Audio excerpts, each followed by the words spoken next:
as men, one thing you can't deny, the essence of a woman, the femininity of a woman, the energy of a woman, even in some cases, the presence of a woman are all things that you like. The body of a woman, the sexuality of a woman. These are things that typically, if you are a heterosexual male, you like them to some degree. They are attractive, they attract you. And this is why, women are very magnetic to men.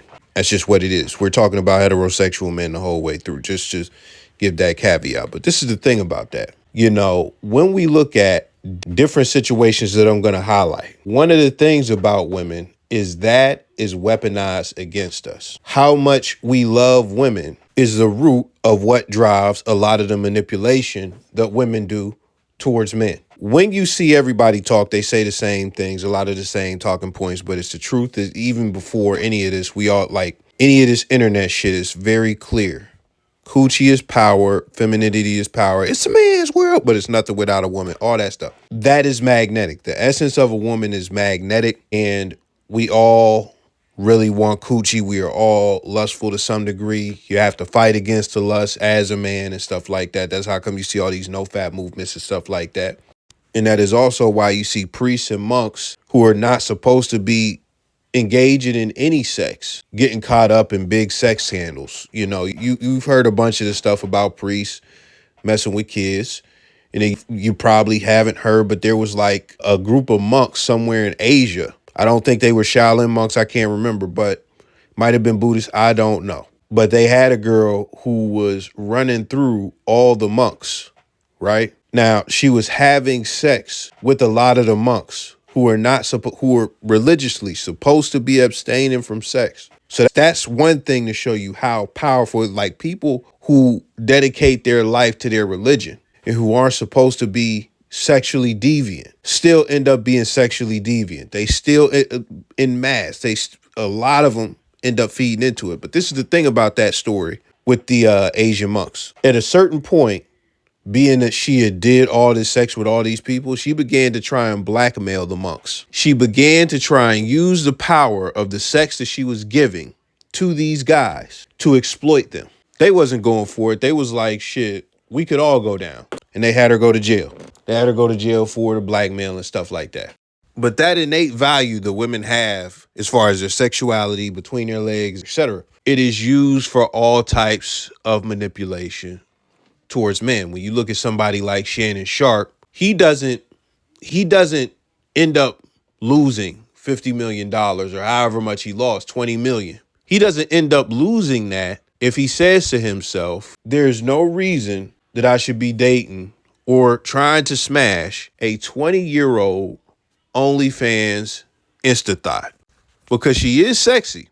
And it's not the fact that she's 20, like everybody tries to harp on. It's the fact that she does OnlyFans. That's one of the things. And the other fact is that she don't fucking like you. Everything signals to her not liking you, talking about 20K per cheek and shit like that, and black babies and all of that weird shit. Which when I look at these situations, I'm just going to say what I was about to say. If he had just not fucked with her at all and found somebody else to fuck with, everything would still be groovy like a good movie. But he fucked with the wrong woman. And she fucked him up, and it cost him millions of dollars. When it comes to all the no-fap and sexual abstinence and all of that stuff, it's hard for me to see the real tangible value of it. I know Mike Tyson and Diddy, back when he was running a marathon and stuff like that, both of them have, semen retention stories, and they talk about superpowers that I don't really buy into all of that shit. I'm not saying it's not true, but I've went long stints. I can't say I've went a month, but I've went a long time without nothing. And it's like, nigga, I just felt the same. I don't know what point you got to cross for you to start feeling like fucking Superman. I don't know how long you got to go, but I just don't buy it. But when we talk about making the right decisions, not fucking your life up, not making decisions out of lust, being in control of your relationships, having that level of self-control over your lust, and just not being that thirsty or that horny, it is definitely valuable in the context of you dealing with women. It makes you manipulation proof when it comes to a lot of the stuff that they do to try and get their way out of you. But also, if you're trying to vet a woman, if you're trying to see what she's about, if you're trying to see what she's good for you, it's definitely good for you to be in a position like that to where you're not really that lustful. Because the thing that I say when it comes to vetting is time is what you need to put in. Over time, the more time you put in with a chick and the more conversations you have, the deeper conversation, things will get revealed. The more time you invest with a chick, things will get revealed. And a lot of dudes be head over heels, get the coochie and have a baby with a chick after a month of knowing her, after 3 months of knowing her. And she's the worst person you could possibly have a child with. And now you're in a PJ Washington situation.